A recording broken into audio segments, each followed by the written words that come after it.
नमस्कार। बहुत ही सुंदर सा प्यारा सा कोहबर के गीत लेके आयल बन। शादी ब्याह में एगो और रस्म होला कोहबर के गीत, उहे कोहबर के गीत लेके आयल बन। देखी जा, सुनी जा, गाई जा। सोने के का कहिया दूल्हा भेजाई, देहले हो झारा सुहावा, लंबी केसिया हो झारा सुहावा, लंबी केसिया हो। कैसे के झारी प्रभु जी लंबी केसिया हो, पापा बिनु रहबी कैसे हो, मम्मी बिनु रहबी कैसे हो। के कराही पापा के पापा कहबो हो, के करा मम्मी कहबो हो, केकरा मम्मी के मम्मी कहबो हो।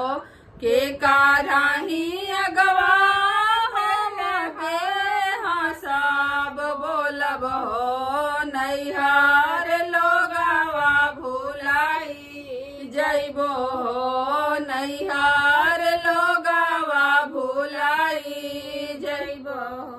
एतना बचना सुन ले कवना दुल्हा हो, धनिया समझावे लगले हो, धनिया समझावे लगले हो। हमारा ही पापा के पापा कहिया हो, हमरा